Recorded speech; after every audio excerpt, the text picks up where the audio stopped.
حضرت یوشع جیسے جو شوا بھی کہا جاتا ہے ابراہیمی مذہب میں خاص طور پر یہودیت، عیسائیت اور اسلام میں ایک اہم شخصیت ہیں۔ خیال کیا جاتا ہے کہ وہ ان 12 جاسوسوں میں سے ایک تھا جنہیں موسیٰ علیہ السلام نے بنی اسرائیل میں عامر سے پہلے کنعان کی سرزمین کی تلاش کے لیے بھیجا تھا۔ بعد میں یوشع نے بنی اسرائیل کے رہنماؤں کے طور پر موسیٰ علیہ السلام کی جگہ لی اور کنعان کی فتح میں اہم کردار ادا کیا۔ اس مضمون میں حضرت یوشع کی زندگی کا بشمول ان کی ابتدائی زندگی، کنعان کا سفر اور موسیٰ علیہ السلام کے جانشین کے طور پر ان کے قائدانہ کردار ابتدائی زندگی۔ حضرت یوشع 1500 قبل مسیح میں مصر میں اس زمانے میں پیدا ہوئے جب بنی اسرائیل فرعونوں کی غلامی میں زندگی گزار رہے تھے۔ اس کا اصل نام ہوشیہ تھا جس کا مطلب نجات ہے۔ حضرت یوشع 1500 قبل مسیح میں مصر میں اس زمانے میں پیدا ہوئے جب بنی اسرائیل فرعون کی غلامی میں زندگی گزار رہے تھے۔ اس کا اصل نام ہوشیہ تھا جس کا مطلب نجات ہے۔ بائبل کے مطابق یوشع افرائیم کے قبیلے کا رکن تھا اور موسیٰ علیہ السلام نے اسے اپنا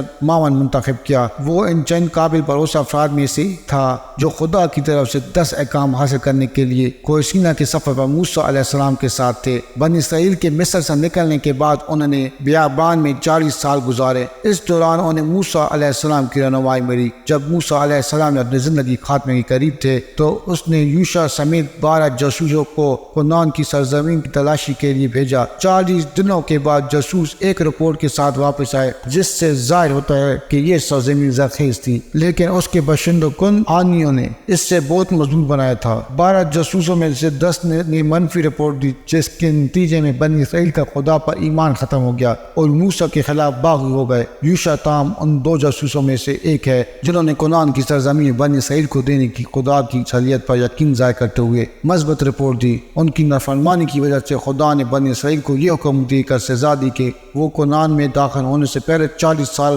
بیابان میں بھٹکتے رہیں گے۔ موسیٰ علیہ السلام کی وفات کے بعد یوشع کو خدا نے بنی اسرائیل کو وعدہ شدہ سرزمین میں لے جانے کے لیے چنا تھا۔ اسے کنعان کو فتح کرنے کا چیلنج سونپا گیا تھا جس میں کئی قومیں اور شہر ریاستیں آباد تھی۔ یوشع ایک عقلمند اور بہادر رہنما تھا اور اس نے اپنے لوگوں کو اپنے ایمان پر ثابت قدم رہنے اور خدا پر بھروسہ کرنے کی ترغیب دی۔ یوشع کی قیادت میں اسرائیلیوں نے دریائے اردن کو عبور کیا اور کامیاب فوجی مہمات کا سلسلہ شروع کیا۔ گرنے والا پہلا شہر جیریکو تھا جو بنی اسرائیل کی بغل اور چیخوں سے معجزانہ طور پر تباہ ہو گیا تھا۔ بنی اسرائیل نے مزید شہروں کو فتح کرنا جاری رکھا جن میں آئی، جبون اور اسور شامل تھا۔ یوشع کے پاس زرزمین کو اسرائیل کے 12 قبیلوں میں تقسیم کرنے کا کام بھی تھا۔ کئی سال کی عسکری مہمات اور قیادت کے بعد حضرت یوشع 110 سال کی عمر میں وفات پا گئے۔